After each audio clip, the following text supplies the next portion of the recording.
મિત્રો, આગળના લેક્ચરના અંદર આપણે વિદ્યુતભારની જે ચુંબકીય ક્ષેત્રના અંદર માત્ર એકલા ચુંબકીય ક્ષેત્રના અંદર એની ગતિની ચર્ચા કરી હતી. હવે આજે આપણે બંને સંયુક્ત એવા વિદ્યુત અને ચુંબકીય ક્ષેત્રના અંદર કોઈ કણની ગતિની ચર્ચા કરવાની છે. તો એના માટે આપણે પહેલાં એ બંનેની ગતિની ચર્ચા કર્યા પહેલાં આપણે વેગ પસંદગીકારની જે ટૂંકી સમજ આપેલી છે, આપણે એના વેગ પસંદગીકારને વિશે થોડી આપણે ચર્ચા કરી લઈએ. તો આપણને ખ્યાલ છે કે આપણે લોરેન્જ બળનું જે સૂત્ર હતું એ આપણે મેળવેલું હતું કે જ્યારે કોઈ પદાર્થ ચુંબકીય અને વિદ્યુત ક્ષેત્ર બંનેની અસર હેઠળ જ્યારે v વેગથી ગતિ કરતો હોય તો એના ઉપર લાગતું બળ એ આપણે આ સૂત્ર વડે આપી શકીએ છીએ. એ સૂત્ર કયું હતું? લોરેન્જ બળ. એને આપણે F બરાબર Q E plus V cross B વડે આપણે લખી શકીએ છીએ. હવે અહીંયા આપણે એક કન્ડિશન આપેલી છે કે એના અંદર આપણને x y z 3 ડાયમેન્શન લીધેલા છે અને એના અંદર અહીંયા ઉપરની દિશાના અંદર વિદ્યુત ક્ષેત્ર E લાગે છે અને y દિશામાં વિદ્યુત ક્ષેત્ર E લાગે છે અને જે z દિશા છે એના અંદર ચુંબકીય ક્ષેત્ર B લાગે છે અને એ કણ છે એ v વેગથી x દિશાના અંદર ગતિ કરે છે. બરાબર? તો જો પદાર્થ છે એ આ દિશામાં x દિશાના અંદર ગતિ કરતો હોય, ચુંબકીય ક્ષેત્ર જો આ દિશામાં હોય તો આપણને જુઓ વેગ છે આ દિશામાં ગતિ કરતો હોય, ચુંબકીય ક્ષેત્ર કઈ બાજુ છે? સામેની બાજુ લાગે છે અહીંયા. અને તો આપણને બળ કઈ દિશામાં લાગે છે? નીચેની તરફ. તો અહીંયા ચુંબકીય બળ જે Fb છે એ નીચેની તરફ આપણને લાગે છે. બરાબર? અહીંયા વિદ્યુત ક્ષેત્ર છે એ આપણને આ દિશામાં y દિશામાં મળે છે, જ્યારે ચુંબકીય વિદ્યુત ક્ષેત્ર y દિશામાં છે એટલે આપણને વિદ્યુત ક્ષેત્ર દ્વારા લાગતું બળ છે Fe એ આપણને y દિશામાં મળે છે અને ચુંબકીય ક્ષેત્ર દ્વારા લાગતું જે બળ છે એ આપણને ઋણ y દિશામાં એટલે નીચેની તરફ આપણને મળે છે. બરાબર? તો એના માટે આપણે લઈ લઈએ પહેલાં જે આ છે એ F વિદ્યુતનું બળ અને F ચુંબકીય બળ એમના સરવાળા રૂપે આપણે લોરેન્જ બળને લઈએ છીએ. તો પહેલાં આપણે F વિદ્યુત વાળું એટલે Fe વાળું બળ લઈ લઈએ. તો એ તો શું છે? QE જેટલું. તો QE જેટલું, પરંતુ એ કઈ દિશામાં લાગે છે? y દિશામાં લાગે છે. x દિશાનો એકમ સદિશ શું હોય? I cap. y દિશાનો એકમ સદિશ શું હોય? j cap. અને z દિશાનો એકમ સદિશ શું હોય? E cap. બરાબર? તો અહીંયા જુઓ Q અને E. E છે વિદ્યુત ક્ષેત્ર કઈ દિશામાં લાગે છે? j દિશામાં લાગે છે, y દિશામાં. તો એને એકમ સદિશ શું થશે? j. તો આપણે અહીંયા j લખીશું. બરાબર? એવી જ રીતે અહીંયા આપણે ચુંબકીય બળ લખી દઈએ. ચુંબકીય બળ B નું સૂત્ર શું હતું? Q V cross B. પરંતુ અહીંયા Q એટલે વિદ્યુત બળ, V છે V કઈ દિશામાં લાગે છે? x દિશામાં. આ વેગ x દિશામાં વેગ v વેગથી ગતિ કરે છે તો એનો એકમ સદિશ શું થશે? I cap. તો આપણે અહીંયા લખ્યો I કેપ. બરાબર? ગુણ્યા ક્રોસ છે, પછી B છે. B ચુંબકીય ક્ષેત્ર કઈ દિશામાં લાગે છે? z દિશાના અંદર. તો એનો એકમ સદિશ શું થશે? K cap. તો અહીંયા આપણે લખ્યું K કેપ. બરાબર? Q V B એ ત્રણેય અદિશ છે, આપણે એને બહાર કાઢી દઈએ તો અહીંયા આપણને બે સદિશ મળ્યા. કયા? I cross K. બરાબર? તો તમને એક નિયમ યાદ હશે, I ક્રોસ J બરાબર J ક્રોસ K બરાબર K ક્રોસ I. આ જે પદો છે એના બરાબર આપણને શું મળે? એનું વિરુદ્ધ દિશામાંનું મળે. જેમ કે I ક્રોસ J હોય તો આપણને મળશે અહીંયા K કેપ. બરાબર? પછી J ક્રોસ K લઈએ તો એનો જવાબ આપણને મળશે I કેપ. બરાબર? અને K ક્રોસ આપણે I લખીએ તો એનો આપણને જવાબ મળશે J કેપ. આ આપણને મેથ્સના અંદર આવે છે, સદિશના જે ગુણાકાર છે એનો નિયમ છે કે તમે I ક્રોસ J કરો તો તમને K મળશે, J ક્રોસ K કરો તો તમને I મળે, K ક્રોસ I કરો તો તમને J મળે. તો અહીંયા આપણે શું છે? I cross K. તો એ શું છે? આનું ઊંધું છે. K ક્રોસ I છે એની જગ્યાએ અહીંયા શું છે? I ક્રોસ J છે. તો અહીંયા જે J મળે છે એની જગ્યાએ આપણને અહીંયા શું મળશે? Minus J. બરાબર? તો અહીંયા આપણે શું લખ્યું? Minus J. હવે આપણને Fa અને Fb મળી ગયા, એની કિંમત આપણે અહીંયા મૂકી દઈએ તો QE માઇનસ, અહીંયા માઇનસ છે એટલે અહીંયા માઇનસ VB. Q છે બંનેમાંથી સામાન્ય કાઢીને અહીંયા લખ્યા છે અને એ કઈ દિશામાં લાગે છે? આપણને J દિશામાં લોરેન્જ બળ લાગે છે. બરાબર? આ આપણને મળી ગયું કે આ જે આકૃતિ આપણને આપેલી છે એના અંદર આપણને લોરેન્જ બળ આ પ્રમાણે મળશે.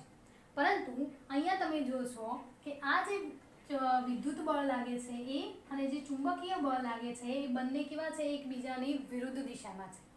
ચુંબકીય બળ ઉપરની દિશામાં લાગે છે, ચુંબકીય વિદ્યુત બળ ઉપરની દિશામાં લાગે છે, ચુંબકીય બળ એ નીચેની દિશામાં લાગે છે. તો બંને બળો એકબીજાના કેવા છે? વિરુદ્ધ છે. તો આ બંને જો એકબીજાના વિરુદ્ધ હોય તો અહીંયા આપણે શું લખીશું? Fe - Fb એ શું મળશે? અને આપણે અહીંયા આપણે એવી ગોઠવણ કરીએ, બી ચુંબકીય ક્ષેત્ર જે છે એ બી અને વિદ્યુત ક્ષેત્ર જે ઈ છે એની આપણે એવી ગોઠવણ કરીએ કે અહીંયા જે લાગતા બળો છે Fe અને Fb એ બંને એકબીજાને સમાન થાય. બરાબર? આપણે અહીંયા જે વિદ્યુત ક્ષેત્ર લાગે છે ઈ અને ચુંબકીય ક્ષેત્ર બી છે એની આપણે એવી રીતે ગોઠવણ કરીએ કે એના દ્વારા લાગતા જે બળો છે એ બળો એકબીજાને કેવા થાય? સમાન થાય. અને જો આ બંને બળો એકબીજાને સમાન હશે તો આ બંને એકબીજાને વિરુદ્ધ દિશામાં લાગે છે. જો બંને એકબીજાને સમાન હશે તો આપણને બળ શું મળશે? 0. ખ્યાલ આવ્યો?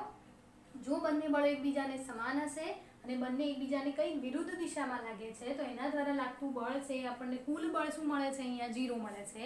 એનો મતલબ શું થયો કે બંને જે વિદ્યુત ચુંબકીય ક્ષેત્ર અને વિદ્યુત ક્ષેત્રની હાજરીના અંદર એ પદાર્થ કોઈ પણ કોણાવર્તન કર્યા વગર સીધો ગતિ કરે છે, કારણ કે એના ઉપર તો કોઈ બળ જ લાગતું નથી. તો એ કેવો કરશે? સીધો ગતિ કરે છે. તો અહીંયા Fe અને Fb તો આપણે બંનેના સૂત્રો લખીએ. Fe એટલે તો શું છે? Qe. Fb એટલે તો શું છે? Qv. તો અહીંયા આપણે Q કેન્સલ થશે, v ને કરતા બનાવીએ તો અહીંયા શું મળશે આપણને? E ભાગ્યા. બરાબર? તો આના અંદર આપણે શું કર્યું કે b અને e ના એવા મૂલ્યો નક્કી કર્યા કે જેથી બંને બળો કેવા થયા? સમાન થયા. બંને બળો સમાન થવાથી આપણને કુલ બળ શું મળે છે? 0 મળે છે. કુલ બળ 0 મળે તો એના જે પદાર્થ ગતિ કરે છે એ કોઈ પણ કોણાવર્તન કર્યા વગર અથવા તો એના ઉપર કોઈ પણ પ્રકારની અસર થયા વગર એ સીધો ગતિ કરે છે. તો અહીંયા કઈ રીતનું થશે કે આપણે બંને બળોને સરખાઈ દીધા અને આપણને v બરાબર મળ્યું E ભાગ્યા b. તો આનો ઉપયોગ કઈ જગ્યાએ થશે? તો કે ઘણી બધી કિરણાવલીઓ, ઘણી બધી અલગ અલગ ઝડપ ધરાવતી જે આખી કિરણાવલી હોય એ કિરણાવલીને જ્યારે આવા ક્ષેત્રોના અંદરથી પસાર કરવામાં આવે છે તો એવી જ કિરણાવલી અંદરથી પસાર થઈ શકશે કે જે આપણે અહીંયા ફિક્સ રાખ્યું હોય, જે વેગનું મૂલ્ય આપણે નક્કી કર્યું હોય એવી જ કિરણાવલી સીધી પસાર થશે. બાકીની બધી શું થઈ જશે? કોણાવર્તન થઈ જશે. તો આપણે ઘણી બધી ઝડપ ધરાવતી કિરણાવલીમાંથી કોઈ એક ચોક્કસ વેગ ધરાવતી જે કિરણાવલી મેળવવી હોય તો એ દરમિયાન આપણે આ નિયમનો ઉપયોગ કરીએ છીએ. અહીંયા જે ચુંબકીય ક્ષેત્ર બી છે અને વિદ્યુત ક્ષેત્ર ઈ છે એ એક વેગ પસંદગીકાર તરીકે લેવામાં આવે છે. તો એ શું કરે છે? વેગ પસંદ કરે છે. તો આપણે કેટલા વેગની કિરણાવલી જોઈએ છે તો એ પ્રમાણે આપણે ઈ અને બી ના મૂલ્યો નક્કી કરી એમનો જે ભાગાકાર કરીશું અને એ ભાગાકારના પ્રમાણે જે આપણને મૂલ્ય મળશે એ પ્રમાણેના વેગની જે કિરણાવલી છે એ સીધી પસાર થશે, બાકીની કોણાવર્તન થઈ જશે. એટલે આપણે જે મૂલ્યની વેગનું ઝડપની કિરણાવલી જોઈતી હોય એ પ્રમાણેનો વેગ આપણને મળે છે. બરાબર? તો આ જે ઈ અને બી છે એ આપણે વેગ પસંદગીકાર તરીકે લેવામાં આવે છે. અને આ જે પ્રયોગ છે એનો ઉપયોગ લગભગ 1897 ના અંદર જે થોમ્સન નામના વૈજ્ઞાનિકે ઈ વિદ્યુતભાર ઈ અને દળ m આનો ગુણોત્તર મેળવવા માટે આ પદ્ધતિનો ઉપયોગ કર્યો હતો. એના અંદર વિદ્યુતભાર જે ઈ છે અને એના ઉપર જે દળ છે એ દળનો જે આ ગુણોત્તર જેનો સમાન હોય એ ગુણોત્તર મેળવવા માટે જે થોમ્સન નામના વૈજ્ઞાનિકે આ જે પદ્ધતિ હતી એ પદ્ધતિનો ઉપયોગ કર્યો હતો.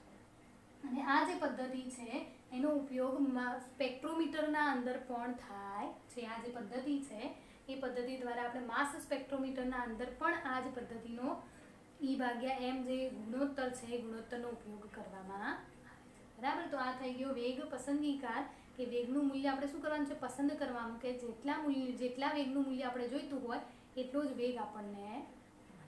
બરાબર? આ થઈ ગઈ પહેલી થિયરી. હવે એના પછી આપણે સાયક્લોટ્રોન નામના સાધન વિશે અભ્યાસ કરવાનો છે. તો સાયક્લોટ્રોન સાધન કઈ રીતે ઉપયોગી છે કે જે આયનો જે છે એ આયનોની જે છે એમને પ્રવેગિત કરીને એમને ઊંચી ઉર્જા સુધી લઈ જવા માટે આ સાયક્લોટ્રોન નામના સાધનોનો ઉપયોગ થાય છે. એ કોઈ પણ પદાર્થ છે એ ઋણ વિદ્યુતભાર અથવા ધન વિદ્યુતભાર કણો છે એમને પ્રવેગિત કરીને એમને ઊંચી ઉર્જા સુધી પહોંચાડવા માટે આપણે સાયક્લોટ્રોન નામના સાધનનો ઉપયોગ કરવામાં આવે છે. એની શોધ લોરેન્સ અને લોંગસ્ટન નામના જે વૈજ્ઞાનિક છે એમને ન્યુક્લિયસનું જે બંધારણ જાણવા માટે આ સાયક્લોટ્રોન નામના સાધન બનાવ્યું હતું. અને એ સાધન કઈ રીતે કામ કરે છે તો એ સાધનના અંદર બે ચુંબકીય ક્ષેત્ર અને વિદ્યુત ક્ષેત્ર એ બંને ક્ષેત્રોની અસર હેઠળ આપણે આ સાધન કામ કરે છે. અને આ બંને ક્ષેત્રો એ એકબીજાને કેવા હોય છે, લંબ દિશામાં હોય છે. તેથી એમને આપણે ક્રોસ ફિલ્ડ તરીકે ઓળખીએ છીએ. આની રચના કરવા માટે આપણે એક શૂન્યાવકાશિત બોક્સ હોય છે. એ શૂન્યાવકાશિત બોક્સના અંદર ડી આકારની બે તકતીઓ લેવામાં આવે છે અને આ જે છે એ ડી આકારની હોવાથી એને આપણે ડીશ તરીકે ઓળખીએ છીએ. બરાબર, આ જે આકાર છે એ અંગ્રેજીમાં ડી આકારની હોવાથી એમને આપણે ડીશ તરીકે ઓળખીએ છીએ. એવી બે તકતીઓ ડી આકારની રાખવામાં આવે છે. આ જે છે એ આખું શૂન્યાવકાશિત છે. આના અંદર તમને આ જોશો તો તમને ચુંબકીય ક્ષેત્રની દિશા બતાવેલી છે. કઈ બાજુ? બહારની તરફ ચુંબકીય ક્ષેત્રની દિશા બતાવેલી છે. આ જે ડી છે એ શૂન્યાવકાશિત કરેલી હોય છે. એટલા માટે આના અંદર ચુંબકીય ક્ષેત્રની અસર થાય છે, પરંતુ વિદ્યુત ક્ષેત્ર છે એ આના અંદરના ભાગમાં પહોંચી શકતું નથી. એટલે અહીંયા વિદ્યુત ક્ષેત્રની જે છે એ આ ડી છે, ડીના અંદર વિદ્યુત ક્ષેત્રની અસર થશે નહીં. કઈ જગ્યા ઉપર થશે તો આ જે બહારનો જે ભાગ છે, વચ્ચેનો જે બહારનો ભાગ છે ત્યાં આગળ વિદ્યુત ક્ષેત્રની અસર થશે. અહીંયા ચુંબકીય ક્ષેત્રની અસર થતી હશે તો તમને ખ્યાલ હશે કે જ્યારે કોઈ પદાર્થ ચુંબકીય ક્ષેત્રના અંદર ગતિ કરે છે તો એ હેલિકલ આકાર એટલે વર્તુળાકાર માર્ગે ગતિ કરે છે. તો અહીંયા પણ ધારો કે કોઈ પી બિંદુ આપેલું છે અને પી બિંદુ આગળ આપણે ધન અથવા તો ઋણ વિદ્યુતભાર ત્યાં આગળ મૂકીએ અને મુક્ત રીતે ભ્રમણ કરવા માટે મૂકીએ તો એ આ રીતે ગોળ ગોળ વર્તુળાકાર માર્ગે ગતિ કરવા લાગે છે. બરાબર, અને આપણને ખબર છે કે આગળની જે થિયરી હતી એના અંદર આપણે જોયું હતું કે ચુંબકીય ક્ષેત્રના અંદર ગતિ કરતા પદાર્થની જે આવૃત્તિ છે એ આવૃત્તિ ઉર્જા ઉપર આધાર રાખતી નથી. અને એ જ હકીકતનો ઉપયોગ આપણે અહીંયા સાયક્લોટ્રોન નામના સાધનના અંદર કરવામાં આવે છે. તો અહીંયા આ જે પી છે ત્યાં આગળ કોઈ આપણે વિદ્યુતભારને અહીંયા છૂટો મૂકી દઈએ પી બિંદુ આગળ તો એ આ રીતે ગોળાકાર માર્ગે શું કરે છે? ભ્રમણ કરે છે. હવે જ્યારે એ ગોળાકાર માર્ગે ભ્રમણ કરતો હશે એ દરમિયાન એની ચુંબકીય ક્ષેત્રની અસર અહીંયા થાય છે, પરંતુ જ્યારે એ ભ્રમણ કરીને અહીંયા આવે છે એ દરમિયાન એના ઉપર વિદ્યુત ક્ષેત્રની અસર પણ થાય છે. તો એના માટે આપણે શું કરવાનું છે? અહીંયા બંને બાજુ જે વિદ્યુત ક્ષેત્ર લાગે છે એ વિદ્યુત ક્ષેત્રની દિશા હંમેશા વારાફરતી એને શું કરવામાં આવે છે? ઉલટ સુલટ કરવામાં આવે છે. તો ઉલટ સુલટ કરવાના કારણે એના ઉપર જે વીજ દબાણ લાગે છે એ વીજ દબાણ ધારો કે અહીંયા જો ધન હોય તો અહીંયા શું થઈ જશે? ઋણ થઈ જશે. એટલે અહીંયા જે ઇલેક્ટ્રોન છે એ ભ્રમણ કરતો જ્યારે અહીંયા આવે છે, આ જે ડી છે ડીની ધાર ઉપર જ્યારે આવે છે ત્યારે એના ઉપર વિદ્યુત ક્ષેત્રની અસર થાય છે અને એ ધન વિદ્યુતભાર જે વિદ્યુત દબાણ છે ત્યાંથી ઋણ વિદ્યુતભાર તરફ જાય છે, એટલે વધારે ઝડપથી ગતિ કરે છે. અને આ દરમિયાન અહીંયા વિદ્યુત ક્ષેત્રની અસરના કારણે એક ઇલેક્ટ્રોવોલ્ટ જેટલી ઉર્જા એને મળે છે. અને જેમ જેમ એને ઉર્જા મળતી જશે તેમ એની જે ભ્રમણની જે કક્ષા છે એ કેવી થતી જશે? મોટી થતી જશે. એટલે જ્યારે એ ભ્રમણ કરીને પાછો અહીંયા આવશે ત્યારે એની વિદ્યુત ક્ષેત્રની દિશા ફરીથી ઉલટાવવાની છે અને અહીંયા શું થઈ જશે? ધન થઈ જશે અને અહીંયા શું થઈ જશે? ઋણ થઈ જશે. એટલે અહીંયાનું વીજ દબાણ છે એ ધન થશે, અહીંયાનું વીજ દબાણ છે એ ઋણ થશે. એટલે ફરીથી જ્યારે કણ એ ડીની આ D1ની જે ધાર ઉપર આવશે ત્યારે ફરીથી એને અહીંયા એક ઇલેક્ટ્રોવોલ્ટ જેટલી ઉર્જા મળે છે. તો ફરીથી એની ભ્રમણ ત્રિજ્યાનો માર્ગ છે વર્તુળાકાર માર્ગ એ વધારે મોટો થતો જાય છે. એમ વારાફરતી જ્યારે ફરીથી અહીંયા આવશે એટલે ફરીથી એને ઉર્જા મળશે તો એનો માર્ગ ધીમે ધીમે મોટો થતો જાય છે અને મોટો થતો જ્યારે એની ડીશની ત્રિજ્યા જેટલો થઈ જશે ત્યારે એ આ માર્ગમાંથી અહીંયા આ રીતે બહાર નીકળી જાય છે. વી વેગથી શું થઈ જાય છે? બહાર નીકળી જાય છે અને આપણને અહીંયા વધારે ઉર્જા ધરાવતો કોઈ એક વિદ્યુતભારિત કણ મળે છે. ખ્યાલ આવ્યો? તો આ થઈ ગઈ સાયક્લોટ્રોનની રચના. કઈ રીતે કરવામાં આવે છે તો કે એક શૂન્યાવકાશી બે D1 અને D2 એ બે તકતીઓ લેવામાં આવે છે અને આજુબાજુ ચુંબકીય ક્ષેત્ર અને વિદ્યુત ક્ષેત્ર એકબીજાને લંબ દિશામાં રાખવામાં આવે છે. અહીંયા નીચે આંદોલક જોડવામાં આવે છે. હવે આના અંદર આ થઈ એની રચના. હવે આ સાયક્લોટ્રોનને કાર્ય કઈ રીતે કરે છે તો કે જે પી બિંદુ છે ત્યાં આગળ આપણે ધન અથવા તો ઋણ વિદ્યુતભારિત છે એમને મુક્ત કરવામાં આવે છે અને એ વિદ્યુતભારો આપણને ખબર છે કે ચુંબકીય ક્ષેત્રના અંદર એ વર્તુળાકાર માર્ગે ગતિ કરે છે તો એ વર્તુળાકારમાં આ રીતે પ્રમાણે ગતિ કરશે, ફરીથી એને ઉર્જા મળશે, ફરીથી આ રીતે ગતિ કરશે.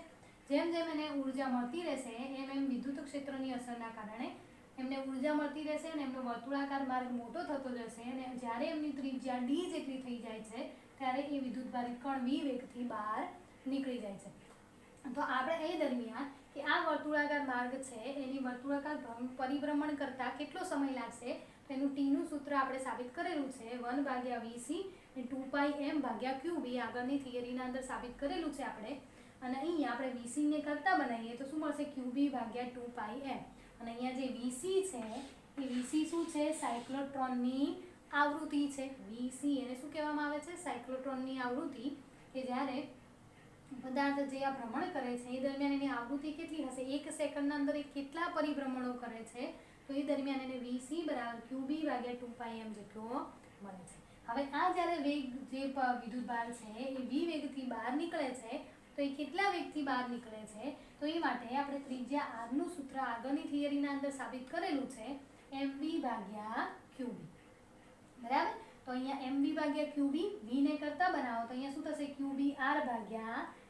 ધારો કે અહીંયા આથી અહીંયા સુધીની ત્રિજ્યા ધારો કે કેપિટલ આર જેટલી હોય તો અહીંયા સ્મોલ આરની જગ્યાએ આપણે શું લખીશું કેપિટલ આર. હવે આ જે નીકળતો પદાર્થ જે વિદ્યુતભાર છે એ વિદ્યુતભાર કેટલી ઉર્જા ધરાવતો હશે તો એની ગતિ ઉર્જાનું સૂત્ર આપણને ખબર છે 1/2 mv². તો અહીંયા v² છે તો v ની કિંમત મૂકો તો q² b² r² ભાગ્યા m² આવશે, પરંતુ એક m અહીંયા છે તે કેન્સલ થઈ જશે અને અહીંયા 2 એટલે 2.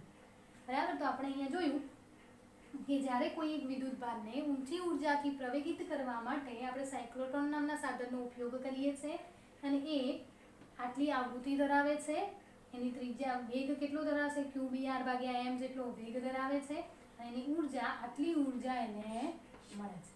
બરાબર. તો આ થયું સાયક્લોટ્રોન સાધનનો કઈ રીતે કામ લાગે છે તો કે વિદ્યુતભારોને ઊંચી ઉર્જા સુધી પ્રવેગિત કરવા માટે આપણે સાયક્લોટ્રોન નામના સાધનનો ઉપયોગ કરીએ છીએ. અને એના સિવાય એનો બીજો કઈ રીતે ઉપયોગ થશે તો કે જે અહીંયા ઊંચી ઉર્જા દ્વારા મળેલા જે વિદ્યુતભારો છે એ વિદ્યુતભારને ન્યુક્લિયસ ઉપર પ્રતાડિત કરીને એ ન્યુક્લિયસના બંધારણ જાણવા માટે અને ન્યુક્લિયરની અલગ અલગ પ્રક્રિયાઓ જાણવા માટે આપણે સાયક્લોટ્રોન નામના સાધનનો ઉપયોગ કરીએ છીએ. એના સિવાય જો આપણે ઘન પદાર્થના ગુણધર્મો બદલવા હોય તો પણ આપણે આના સાધનનો ઉપયોગ કરી શકીએ, અથવા તો કોઈ એક બીજા પદાર્થો બનાવવા હોય તો એના માટે પણ આપણે આ સાધનનો ઉપયોગ કરી શકીએ. અને હોસ્પિટલના અંદર જે રેડિયો એક્ટિવ સાધનો બનાવવામાં આવે છે એના અંદર પણ આપણે જે આ ઊંચી ઉર્જાવાળા જે વિદ્યુતભારો છે એમનો ઉપયોગ કરવામાં આવે છે અને એનો આપણે જુદા જુદા રોગોના નિવારણ અને નિદાન માટે પણ આ સાયક્લોટ્રોન જે છે સાધન એનો ઉપયોગ કરવામાં આવે છે. બરાબર. તો આ થઈ ગયું સાયક્લોટ્રોન, એની રચના, કાર્ય કઈ રીતે કરે છે, એનો વેગ કેટલો હશે અને કેટલી ઉર્જા મેળવે છે એના સૂત્ર આપણે અહીંયા જોયું. બરાબર. ચલો આટલા સુધી આપણે